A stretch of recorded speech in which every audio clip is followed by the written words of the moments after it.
Cozy Crypt is a homebrew D&D-ish podcast, teaming with Appalachian folklore, American cryptids, and found family energy. We believe in respect, tall tales, and not being a dick, but the show has cussing and horror themes, so listener discretion is advised. Content warning. This episode contains real tears and genuine emotion surrounding the inclusion of our late beloved companion. Mara Jade, may your paws always run with us through every story we tell. And may you living on in this format allow the world to love you as much as we did. Mommy and Daddy love you, baby girl.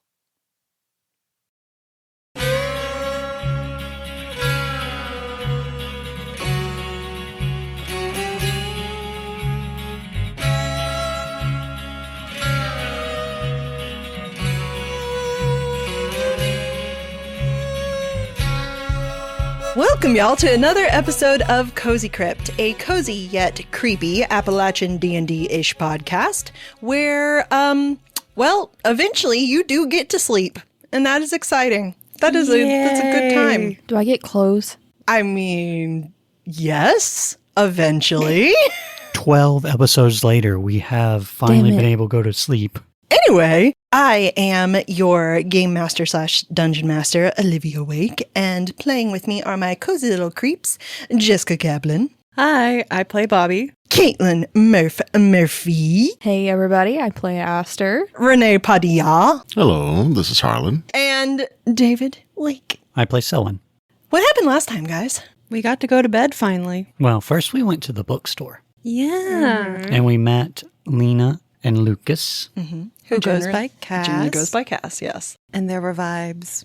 There were vibes. There were no vibes. There There were were vibes. There were no vibes. There were vibes. David, I re-listened to it. There were vibes. Listeners, if you don't think they were vibes or you do think they were vibes, we need to know. Yeah, comment below if there were vibes or not. There were no vibes. Or join us in our Discord and argue. Yes. Please argue. Argue about the vibes. They were lovely. Cass is cursed. Cass is cursed. With the sneezing curse. Mm-hmm. And Lena, she's bound to something, right? I mean, you don't really know. You saw she was different. She did have a sort of a glimmer around her. Okay. And it looked like words to you. Okay. We learned about the money. Yes, you learned about the money, how their money's a little different here. They don't really do regular U.S. currency. Oh, they have script. You went to dinner with Granny and met some of the more strange, obscure cryptids in the house. The Fresno Nightcrawlers. Yep, the pants. Larry, Jerry, and Frank. And we also saw the creepy frog again that had like pictures of all of us in the shower and or bath. Yes, he also had a one of Selwyn now in the bathtub. Yeah. And the moon-eyed children. The moon-eyed people. People. And I believe when you guys were having dinner with Granny, she gave you some information about essentially the cost of staying in the house. That when the house called, it was going to ask you to essentially help people that were similar to you. You're not entirely certain how it will call. She didn't really give that information. She just said it would be obvious. And we also learned that we can really piss off our cryptids to the point where like they could leave us, or we can have boons with them and like bond with them more. And she did mention that one person had gotten the full amount of inflictions. Which was shocking to our cryptids, apparently. And when we were at the bookstore, we all did get books on our specific cryptids. Harlan and Aster had thicker books because they're more well-known. So we had small little pamphlets, kind of like. You guys had smaller than 50 pages books. Yes. But Selwyn got his smutty cleaning novels. Well, I got one. I only had enough money for one. You got the original one. Yeah. But didn't you pick up one for I did. I got Granny, and then she went to go clean. She went to go watch her stories. Harlan did find the locked door. I did, and that's where The basement door the creepy basement. with the tree roots. it was like the door like pulsing or something. If you had put your ear to it and you could hear I can hear a heartbeat, and I think that's where we ended at. Was that That I is heard? where you Yes. ended. And all the rest of you had gone up to bed. And one very important thing I think to note here is that Derry has now set his eyes as enemy number one is you, Harlan. Yep. Because you pissed him off in your drunken state, and dear Aster had carried him up to bed Yes. so that he would leave drunk Harlan alone. He already tried to shank you once. Yeah. I think he tried to go ahead and fight. So I mocked him by putting the mage arms as my ears. Yep, and he pulled out a butter knife. So you are going to fight Dairy Fairy when you're sober. Because he's drunk and Yeah. it's not a fair fight. Yeah. Mhm. Oh, we also learned about the night market and like how to do Oh, yeah, crafty yeah. stuff. Yes, and I forgot that Bella had offered to teach you guys how to do crafting to sell at the night market Yes. the next day because she is off work that day. So when we last left off, the longest day of your life had finally crept to a close. After receiving the knowledge of what it cost to stay rent-free at the Grieve Inn, and a little advice on making money, and how to appease your special traveler, the inn owner, Granny Nera Grieve, left you all to your evening. But after falling off a mountain, bonding to a creature you once thought imaginary, fighting a golden bully with guns for hands, and then getting arrested... You're done. Exhaustion settles on you like a weighted blanket. And Harlan, even you who chose to explore some of Grieve Inn, eventually find yourself unable to resist the siren call of sleep. And one by one, you all drifted off into your individual rooms, those impossible spaces teeming with comfort and oddly your own personal touch, till you fell into the plush expanse of a well-deserved rest. She's already rolling dice. Why? Is this what it feels like to you guys when I do Yes. that? Okay. Mhm. Yes. Okay. Selwyn. Fuck. You've fallen into liminal dreams before, pulled there by creatures who fed on the sleeping. You'd always sense them even while unconscious, this shimmer at the edge of your thoughts, a shiver running through the dreamscape. Your eyes piercing the illusion until you woke screaming. So when you drop into a room alight with a strange fireless glow, you expect horror, not bookcases? Where the fuck am I? You glance around. No, that's exactly what you see. Bookcases. Your eyes don't change the image in front of you. It's rows upon rows of bookcases, stretching wide and impossibly high, shooting up into an endless void scattered with distant shimmering stars. You stare, blinking, expecting it to change at any moment, but it doesn't. The ethereal library just remains, its shelves jammed with loose papers and strange books, all glowing with a gentle, otherworldly flicker, though you're not sure how they glow. There are no sconces, no overhead bulbs, no obvious electric backlighting. So when curiosity finally pushes you closer, you gasp to realize it's the books themselves that are glowing. There is molten wax of different colors dripping from each spine. Pages are edged in delicate wick thread, and the smooth, glossy paper glows softly as if the stories themselves are candles. But as you reach to touch one of those books, the shelves shiver, shifting ever so slightly away from you. Hello? You hear your voice echo. You look down, and beneath you is an obsidian floor etched with charred lines, surging with rivulets of molten wax, snaking away from you as if to draw your attention. Name? You don't hear anything respond. All right, I guess I'm going to go look at what smut you have, okay? So you follow that molten wax out into a wide atrium, where a circular obsidian well forms the room's center. Bowls float in the air above it, inviting hands to pour powders you don't recognize. And as you move towards it, you notice as hundreds of those charred rivulets seem to converge on this well, some surging with wax, others with water, and as you look into the well, it seems almost forge-like. Molten wax bubbling alongside cool, flowing liquid, swirling together as if fire and water are negotiating the outcome. You lean closer, about to touch one of those bowls, when a sharp bark snaps through the silence. Hello? You turn and see between the stacks, a stout English bulldog stares you down, but its hide is not flesh. It is folded paper, its jowls creased with parchment, its eyes 2 slick pools of ink. And for a moment, the weight of its gaze presses like a warning. Then it turns, clamps a glowing wax book tome in its paper jaws, and trots off. Hello? You don't hear anything respond. No dog come back. There's a sudden crackle of wings overhead. You glance up just in time to see a crow fashioned from paper sweep past, sparks flickering along its feathers. And as your eyes adjust, you realize you are not alone here. This library is alive with them. Dozens of paper bulldogs and crows tending the shelves. A chorus of rustle and flap, guardians of a strange archive. And then you see him, perched on a high, shifting ladder that wasn't there a moment ago, the Nain Rouge.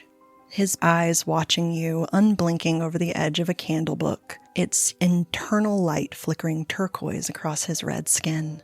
Which is when you notice he's bigger here. More the size of a grown man, and he leans from the ladder in soot-dark leathers, his chest wrapped in a smith's apron dripping with hardened wax. He looks at you, every bit the candlelit craftsman, and says, "So, you made it to my archive after all. With how worn thin you are, I didn't think you'd have the strength. You keep surprising me, Mr. DeWhit." You find I have a lot of surprises. Cute. Well, welcome to my Ember archive. What do you think? My little sanctum of secrets. It's lovely. How many books you got here? Oh, millions. Got any smut? You better know it.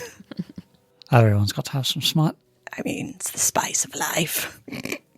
So, what are the dogs and the birds? Are they themselves constructs?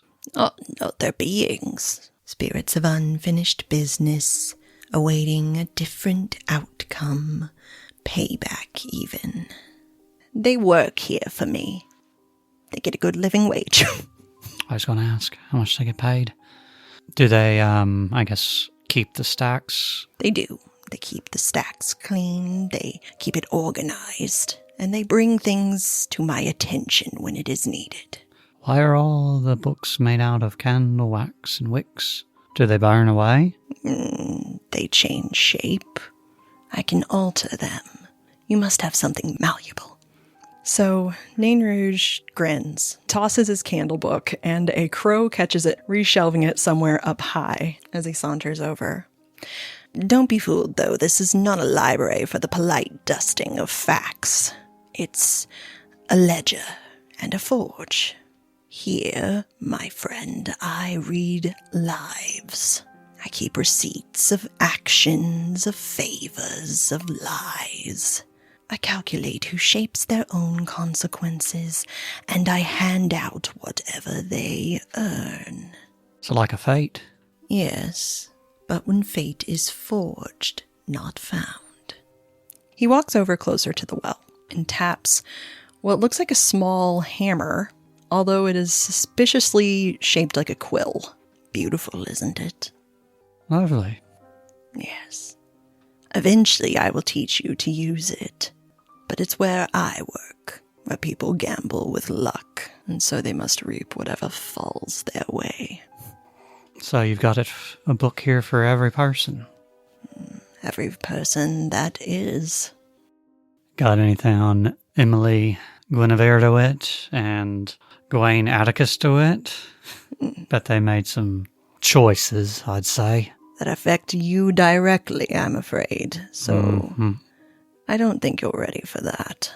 Is my grandmom still alive?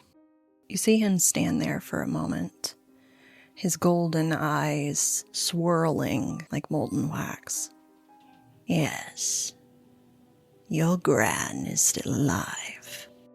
Still out in the woods? For the moment. I should let you know, though, what is going to happen to your gran I couldn't say. I don't deal in futures, sir. I'm no prophet. Mothman waits at the crossroads of fate, watching threads twitch. But I just balance accounts. Make sure people get exactly what they earn. Anyway, would you like to know why you're here, at least? I figure you were getting to it. I knew you like to make grand entrances and be respectful. I don't want you to curse me like you did Cadillac. You heard my story, then. Yeah, he hit you with his cane. A fool, really. He was informed not to do that and did it anyway. Seems like he wasn't a very smart man. He deserved everything he got. Well, I brought you here because you did well today, and I assume that you would continue to do well. I'd hope so.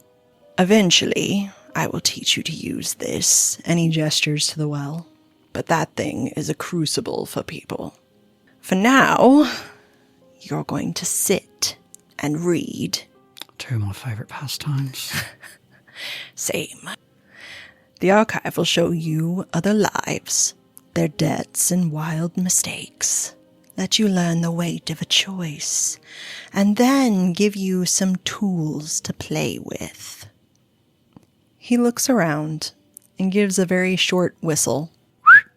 And from between the stacks, a rustle becomes a rumble, and a stout shape trots out into the light. This bulldog is slightly larger than the other paper dogs. She's a strong female puppy of folded paper given life. The text across her sides runs in lines of red and white. She has one eye that is rimmed in black ink, and the other is soft, bright, both wet with a kind of knowing. Mara? And as she hears you call her that, her ears... Her ears flop sideways as she throws her head with an eager, affectionate snort. Come here, baby. She pads up to you. I'm okay, don't worry. She wiggles her stubby tail at the speed of a propeller and snuffles with a candle book between her jaws. The book's wax glows green against her paper jowls before she drops the volume at your feet and throws her head in a show of pride. You finally learned how to fetch. She reaches over to you with her head and licks your hand with a fervent, wet enthusiasm before she suddenly blows her nose, sending snot across your face. Seems right. How you doing, little one? Ow. Sorry, I don't have no pizza. As she snoofs you, faint black and white letters trail in the air like steam, spelling little phrases like love, respect, remember, and then fold back into the dog's paper hide.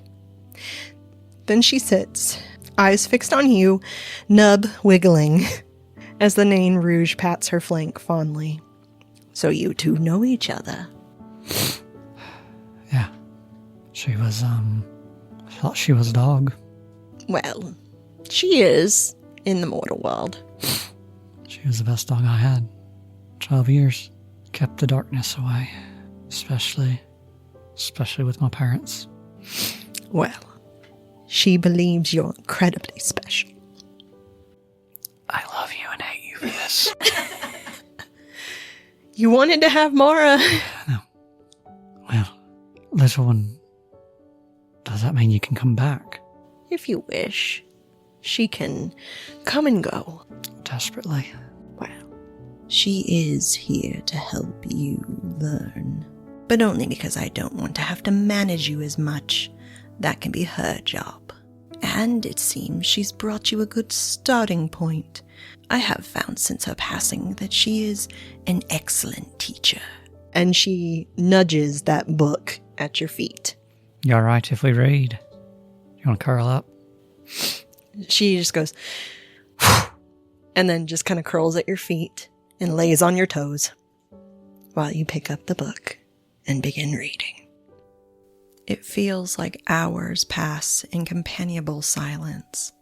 The Nain shaping wax tomes out of his well, the dog you once lost now snoring loudly at your feet. Till eventually, you wake up.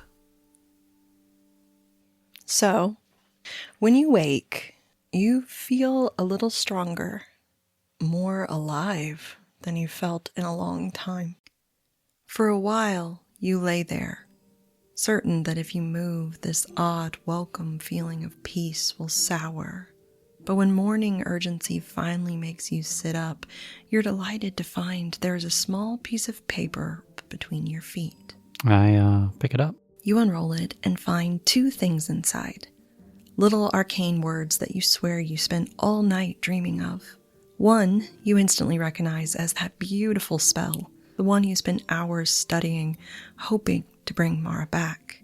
And the other is something entirely new, a spell you now recognize as being in the Nain's distinctive handwriting, something made specifically for you. Okay. I look at the paper reverently and I go, house, can I have some incense? You see the cabinets give this big wiggle, and then thunk, and the room starts to smell very strongly. I take it out. You open the cabinets, there is like 3 gallons worth of incense. Oh my, You didn't tell it how much. They gave you the Costco portion. Yes. Thank you. I don't think I'll need it forever. I appreciate it, house. And then he takes the incense and he goes to the desk and he pulls out of his jacket pocket an old tarnished rosary. It's ancient, silver. He sets it on the side and he takes a couple of small little figurines.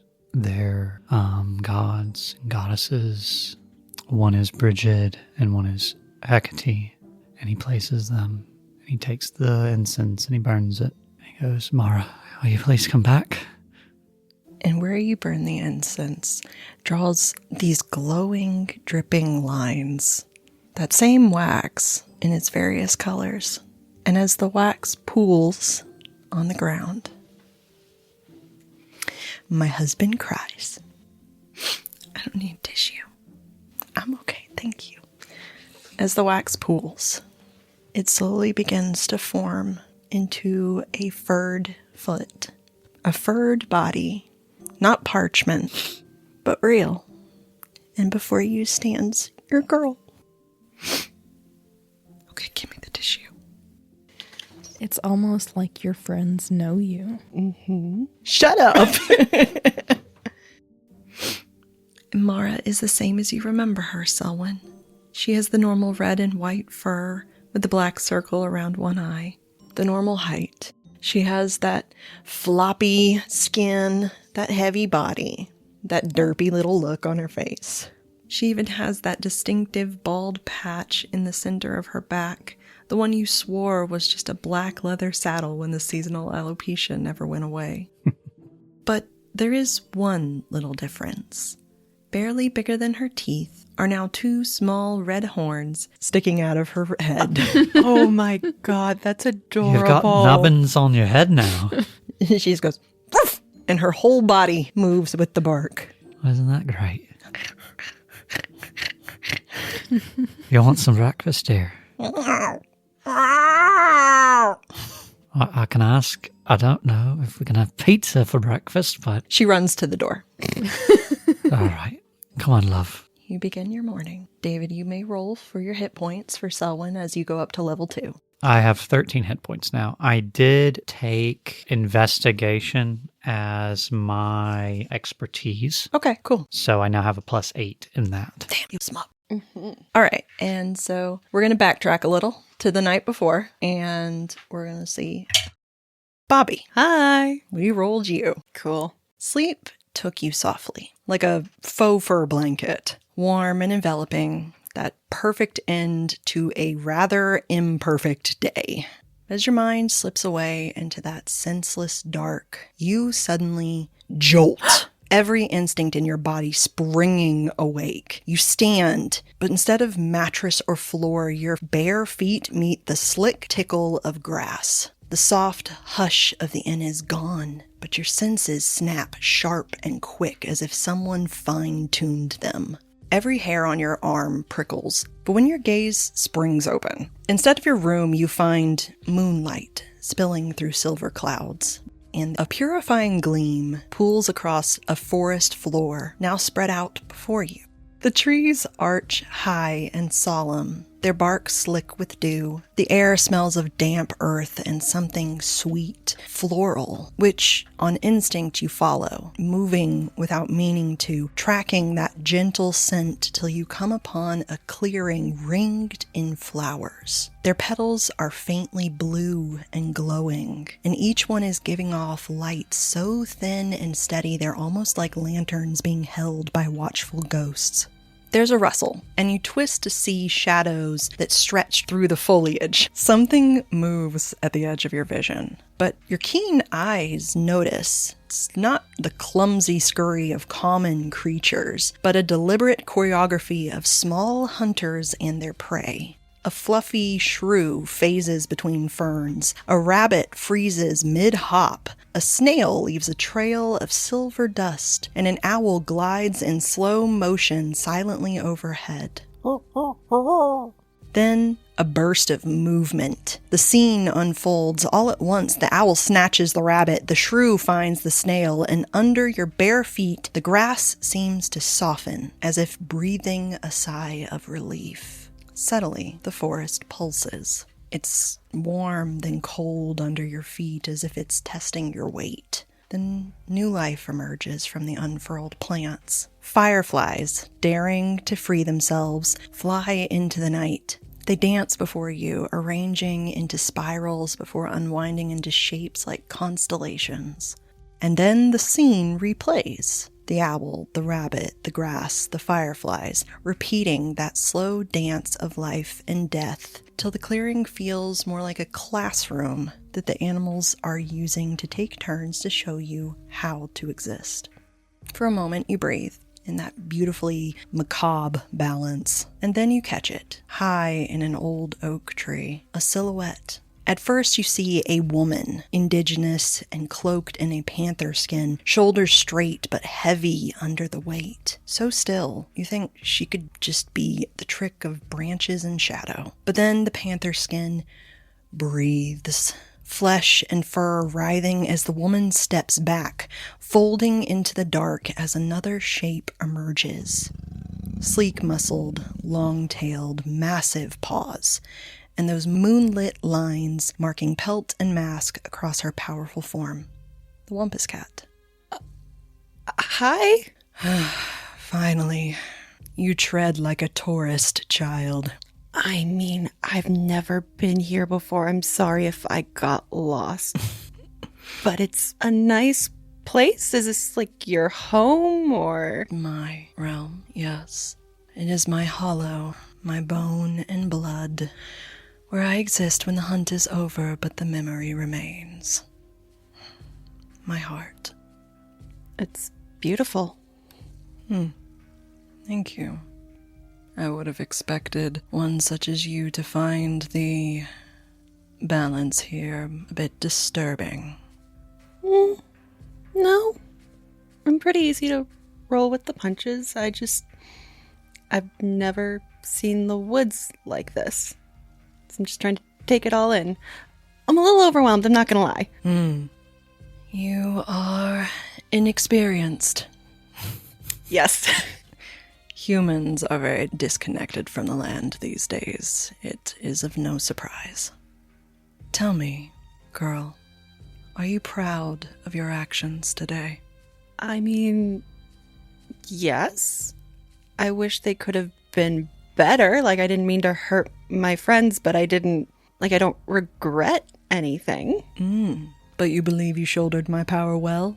By no. hanging back and hurting those you were meant to shield? No. That's good. But regretting something isn't the same as not being proud. Well, failure is wisdom being shaped. She arches, then stretches and drops from the bow with a Stretch.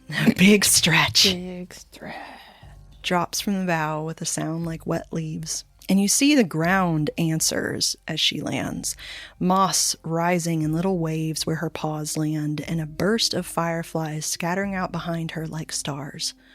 She doesn't bare her teeth. Instead, she inclines her head in that slow, patient way predators reserve for things they mean to play with. Awesome. You stumbled like prey tripping in the brush today. Yeah? But that is what happens when the world starves a woman of instruction and then blames her for her hunger. Damn. Badass line after badass line. She's my queen. I know. We will correct it. You will practice until your hands remember what your fear made you forget.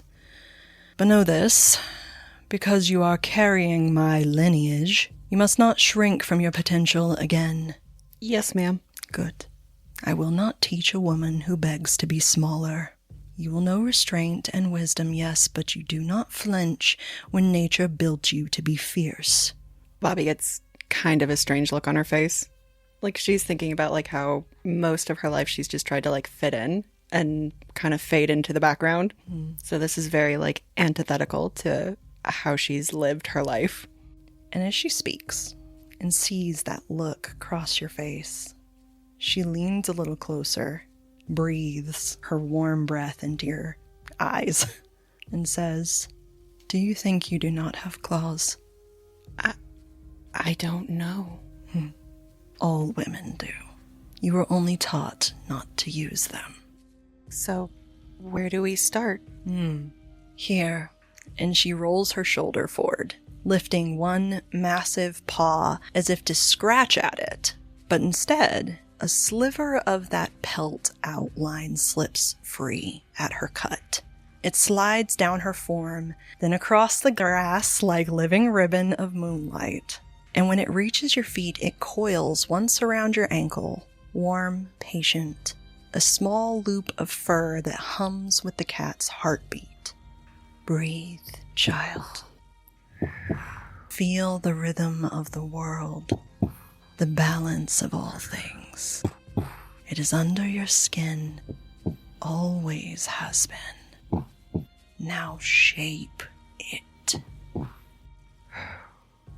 The ribbon on your ankle warms, then tightens. A line of heat coils at the base of your spine, sharp, but not unbearable, like the sting of a tattoo needle. Then the ache pulls backwards, lengthening into weight, and a tail flicks behind you before you even realize it's yours. Furry. Oh, no. I am having a magical girl forest transformation. Why did you bring in the furries? Yeah, don't ruin it. Your hands prickle, fingers numbing as if the bones are being threaded differently. Pads swell beneath your palms, claws slide forward with a quiet, satisfying pressure. And when they retreat, you know you could call them again. A shiver ripples up your arms and legs, muscles twisting into lean, coiled cords, and fur rises across your skin, velvet smooth. Your body settles into a low, fluid stance, not snapping or breaking, just adjusting, as though the panther was always there, waiting for you to wear it. Wampus looks at you, appraising, approving. You can tell the difference in her facial features now. You can see the slight adjustments in what they mean. It's almost as if she's smiling. And she says, better. Tell me, child, when you look at my world now, what do you notice? You breathe. The air tastes sharper. You taste moss and bark and the warmth of something small scurrying under leaves. Your whiskers flick. They flare at the edges of your jaw, and you can feel movement nearby. You catch a beetle's wings flapping, an owl sighing. Your vision sharpens, and colors slip into texture and movement. The hollow is suddenly wide open to you, every path and scent a thread you can follow. All of it alive to your presence. This is so badass. I love it so much. She'll be with these tasty ass descriptions. Yeah. This is what I do, guys. This is what I work on. Yeah, man. It's almost like you're a writer or something. Ah. Almost. I mean, well, who knows? Who's to say? Wampus walks slowly around you, her tail flicking with slow patience. And she says, "This is what we do here tonight, child. You watch and learn. The forest will show you the truth. Prey must fall so leaf can rise. The hunter must strike, or all things will starve. But a predator without restraint is no hunter, it is a fool. Mercy must always balance fury, and you must wield both. Do you understand?" Do I know that I can talk as a panther yet? Yeah, I mean, you can always try. Meow, meow, meow. Meow, meow, meow. So I don't think Bobbi would try yet. She would just nod her head. This is still a lot of like sensory overload in like the best possible way. Yeah. You nod, and a shiver trails down your spine. You see that rabbit again jump through the woods. It freezes, inviting. And Wampus says, "Now, let's hunt." Oh, this is so cool.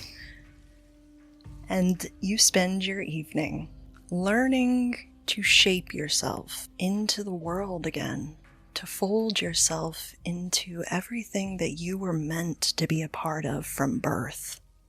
And when you wake, you feel stronger, calmer, more like you know yourself. And that small coil of fur, the outline, is now a silver tattoo around your ankle. Hey. And now, Bobbi, you can do all your leveling up. Yay. You can roll your hit points and everything. Yay. All right, so that is 8. So 19. Wow. You got 19 now. Mm-hmm. And then we pause on you. Harlan. You're up. Yeah. I rolled you, buddy. Himbo Harlan. Let's do this. I'm ready. All right. You don't remember falling asleep, only sliding sideways into the remarkably cool embrace of your summer-themed bed. The orange-golden glow of that woodland mural having dimmed to a pleasant dusk as your eyes grew heavy and you thought how unusual it is to feel this calm. Then the air around you begins to hum like the gentle strum of guitar strings.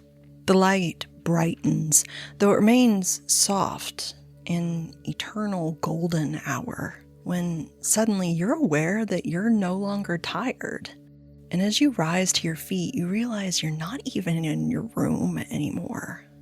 Before you is a forest path, overgrown and wild, with shafts of amber light cutting through the canopy like wide spotlight beams. The air around you smells of wild ginger and wood smoke, and under your feet, the mossy forest floor gently vibrates like the thrum of a chord struck somewhere below the roots. And without even trying, you're compelled, following the soothing note of each step. The trees around you swell, from ordinary pines to towering redwoods, its roots twisting out in long, ribbed arches. The forest expanding, growing closer and closer as if it's twining in on itself, trying to crush the open spaces between the trunks.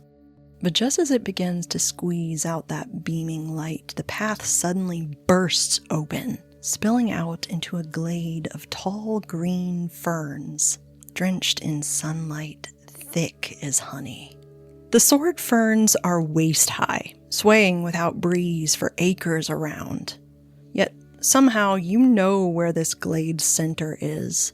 It's obvious, because before you rises a giant sequoia, so tall and vast that for a moment you wonder if it could hold up the sky. At its base, its roots lace out, crossing and nodding over itself until they lift into a raised platform, smoothed by the seasons into a natural stage. The sword ferns beckon you towards it, waving lightly that way, and you're tugged gently there as that drumbeat buried in the earth sinks with your heart. Your hands trail the fern tops in that sort of slow-motion gladiator drift, and when you finally near the giant tree, you see him. Leaning against the root stage, impossibly at ease, is Bigfoot.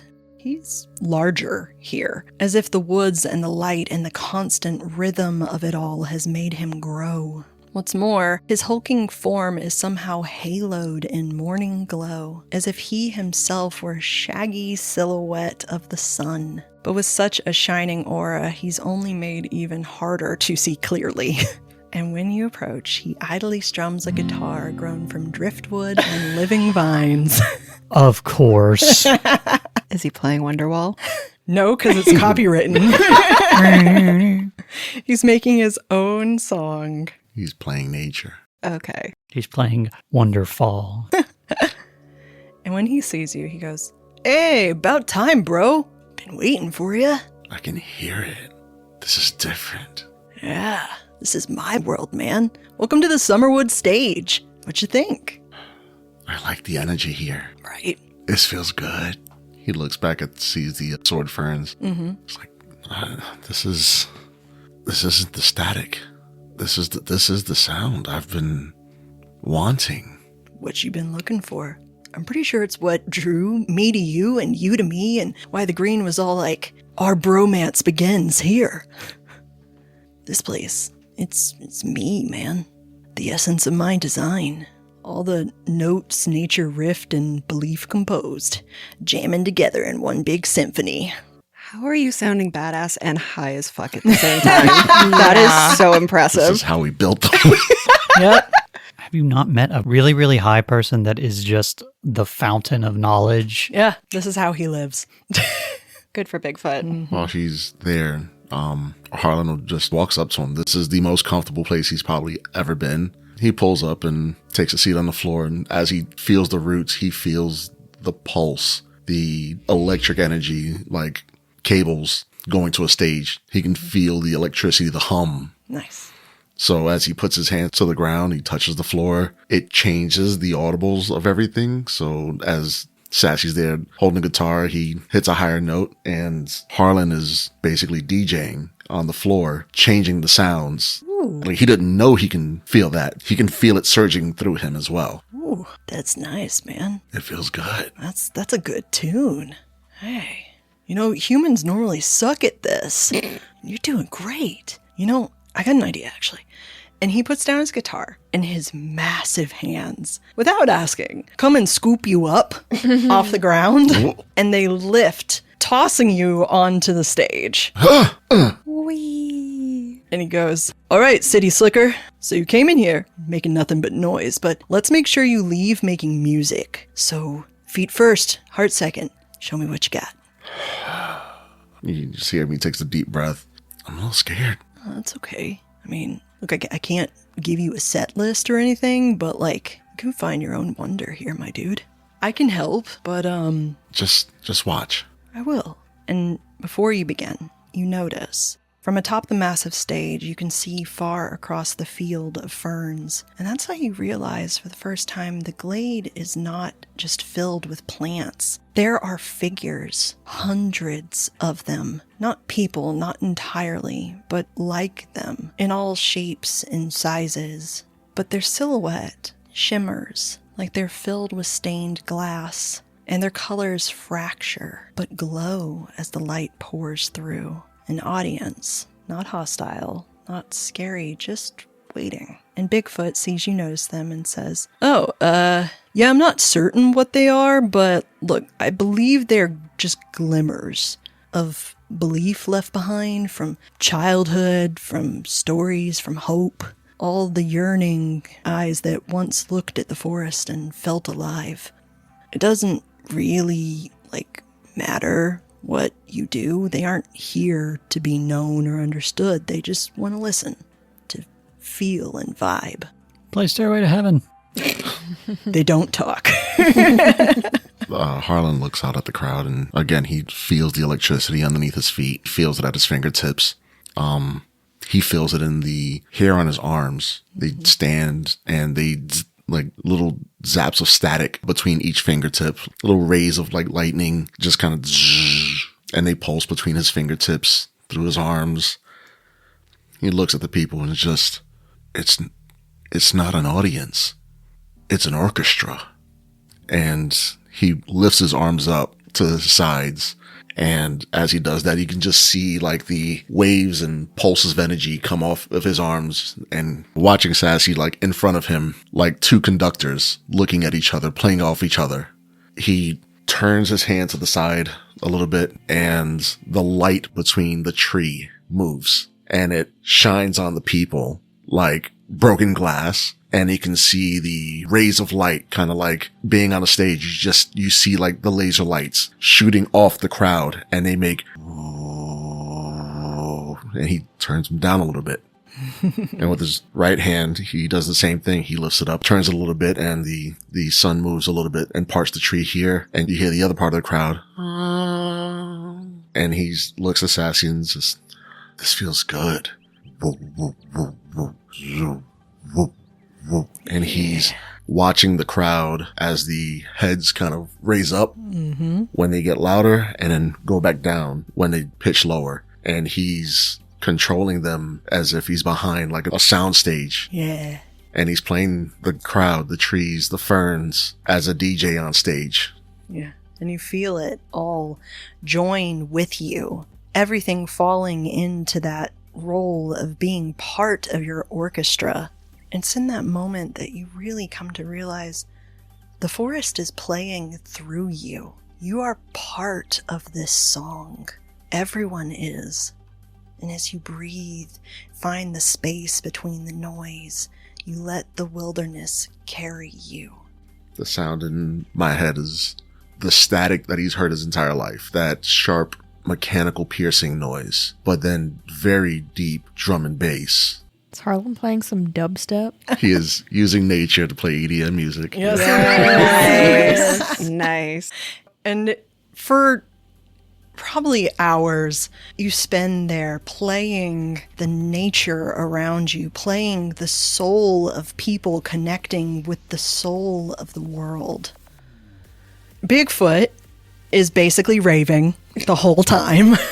What t-shirt is he wearing? I mean, he's still got Tree Hug Life on. Okay. But now it's all tie-dye. Nice. Do the letters glow in the dark too? You know what? They do now. Hey. I mean, if we're gonna rave, be dressed for it. Mm-hmm. Yeah. Mm. And you spend hours like that till you're spent even in your dreams. Eventually, the light fades. Bigfoot crawls up onto the stage, his hulking form so much bigger even here.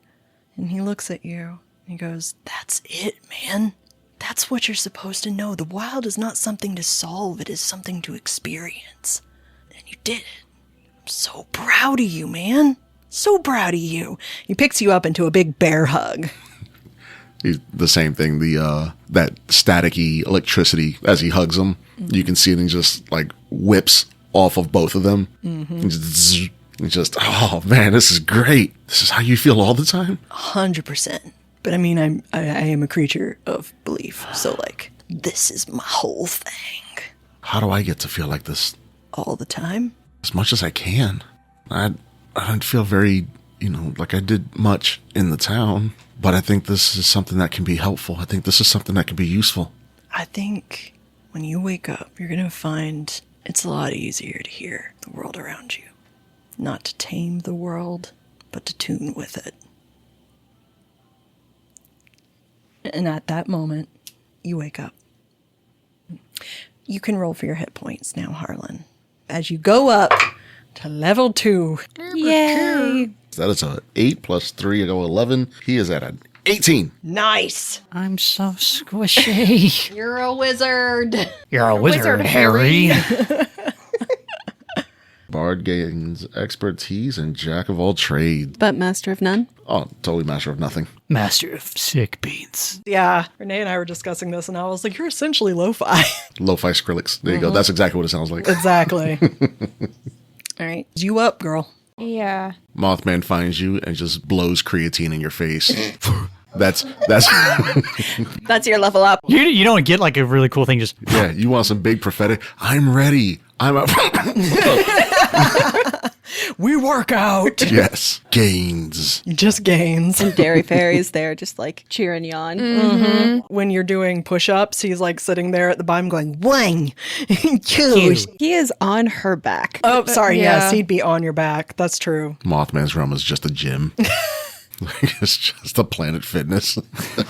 don't be a lunk. Don't give it away, Renee. Okay. Aster. Heath. Sleep doesn't take you gently.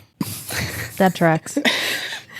In the pitch dark of your room, the shadows seem to wrap around you like a current, pulling at you, tugging you under as sudden as a river breaking its dam. Immediately, your mind is submerged in silence, in darkness so heavy it presses on your chest. For a moment, you don't feel anything else. There's no bed under your body, no ground beneath your feet, only this vast void, a quiet so complete it almost hums in the absence of noise. Then faint glimmers pierce the dark. Thin threads of light stretching out in every direction, suspended like spider silk in an endless night. Some pulse gently, steady as a heartbeat. Others quiver, taut and frayed. They twist and knot, weaving patterns you can almost read. And before you, a dais of black stone floats up, its edges carved with mirrored wings, sometimes birds, sometimes insects, but all casting reflections that twist and curl like living smoke. You breathe. The air smells of wet pine and the tingle of a coming storm. A faint wind carries echoes of voices. You hear warnings, laughter, advice never spoken aloud. And straight ahead of you, alone in the center of it all, towers a loom, a massive construct of bone and silver, working on its own, spinning threads of shadow and light into intricate patterns that shift as though alive. But as you watch, you notice occasionally a thread slackens. At one point, a strand snaps, and the silence is pierced by the sound of fluttering, soft and sad, before it fades away. And that's when you notice the presence beside you, immense and still. His wings folded like heavy silk around his jacked form. His glowing red eyes cutting through the darkness, twin beacons in the gloom. Occasionally, he shifts, flexing or squatting without so much as a grunt, as if he is constantly working himself to spring forward. But eventually, his gaze sweeps from the loom and the threads to land on you. Star Maiden. What is this place? My vigil, my loom of omen, my realm, the place where threads of destiny spin and twist, where I witness the steady, fragile march of lives, guide where I can. It's me. This is me. This is my bed. Welcome to my crib.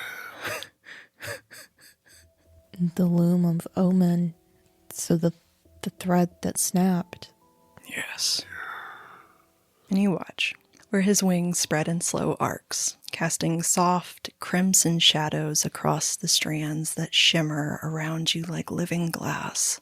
He gestures with one hand off to the side, and you see the platform beneath you extend to a sight you hadn't noticed before. Wide and stretching out into the endless dark is a ring of dimmed threads, like an enormous tree having girdled its own roots. He moves to the loom, taking hold of the snapped thread, pulling it gently, cradling it in both of his hands. Slowly he moves over to the girdled roots, the millions of them, now at his approach pulsing with a tiny red glow, the same shade you notice as Mothman's eyes. And slowly, he lets the thread drift down, becoming one with the rest of the red roots. He releases it, and you see his whole hulking form sigh.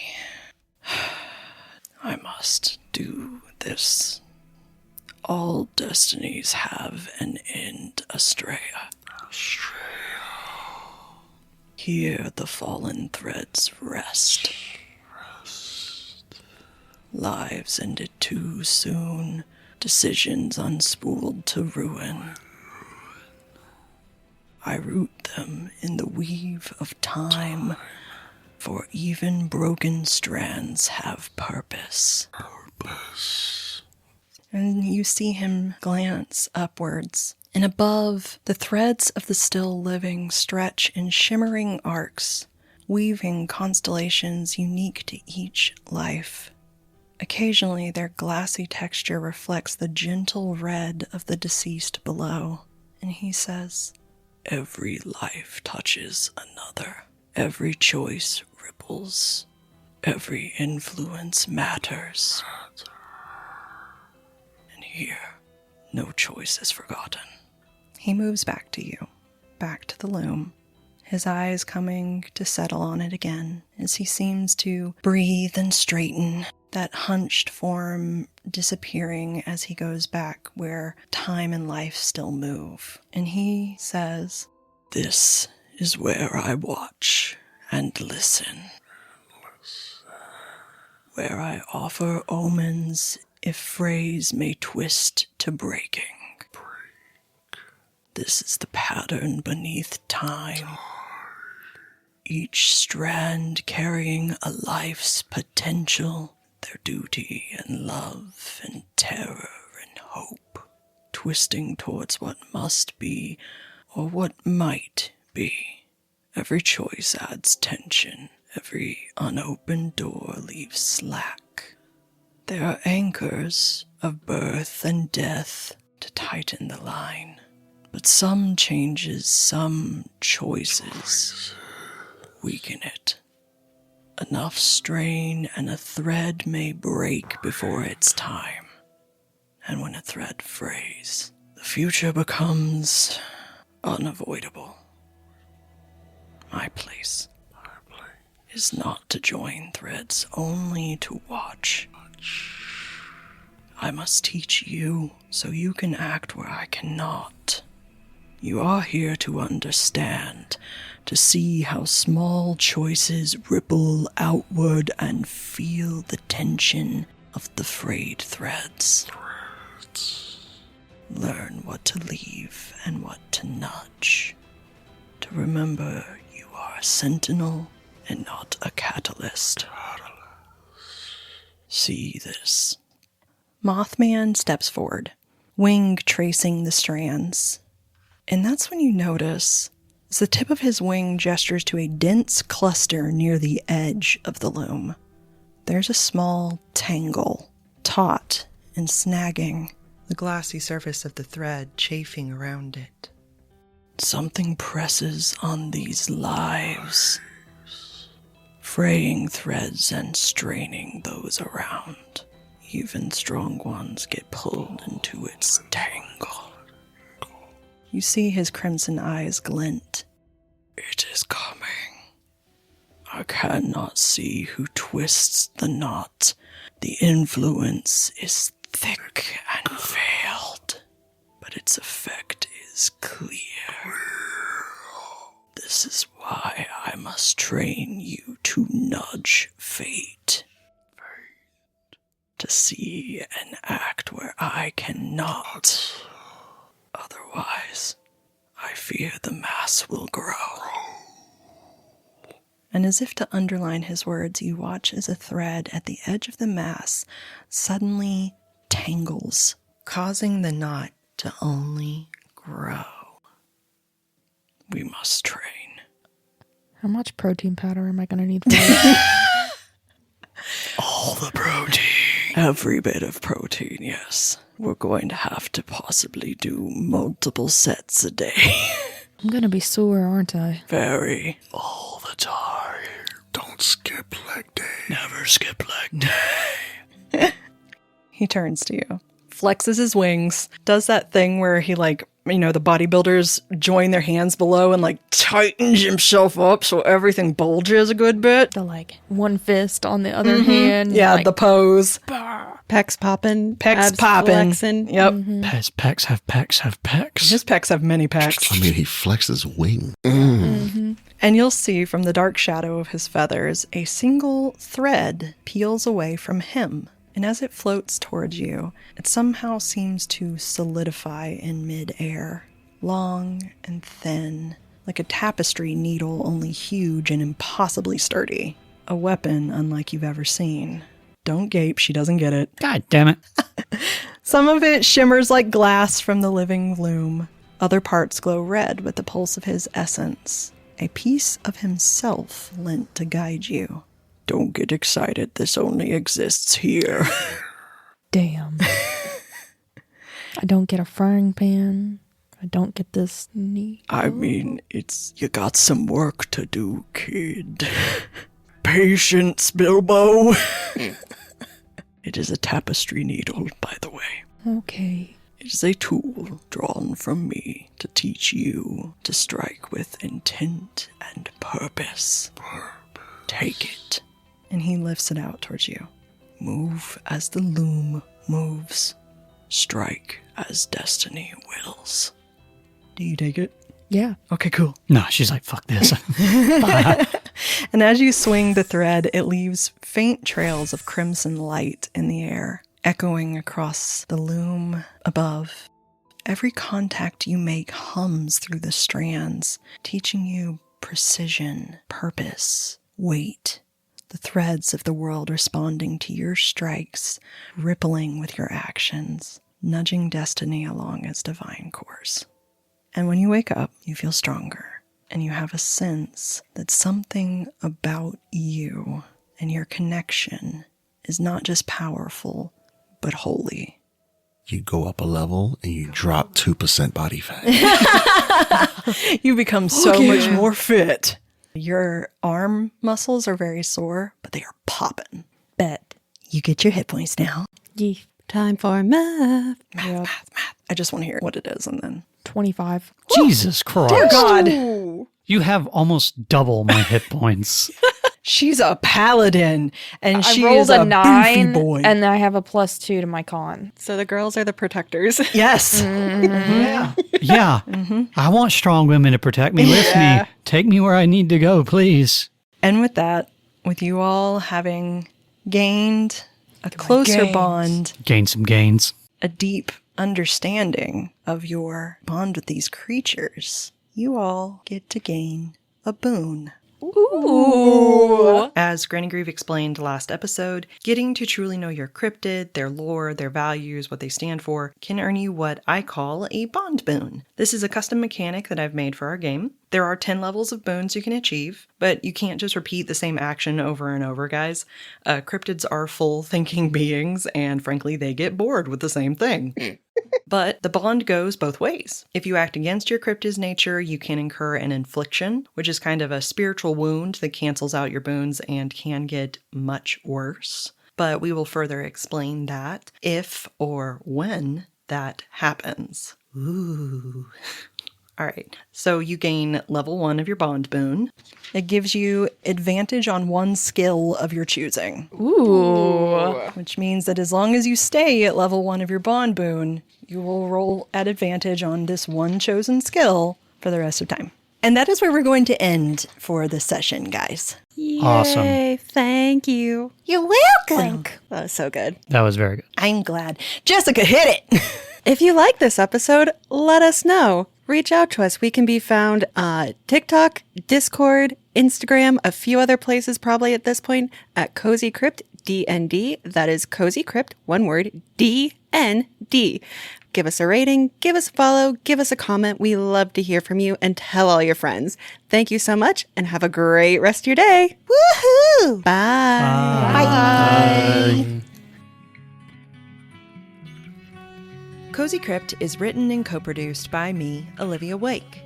Edited and co-produced by David Wake, with special thanks to Ramblin' Johnny for his sick fiddlin' tunes. If you enjoyed this, be sure to follow for future episodes at wherever you get your podcast, and check us out on Instagram and TikTok at Cozy Crypt DND. That's DND. We would love to hear from you. Until next time, we'll see you in the crypt.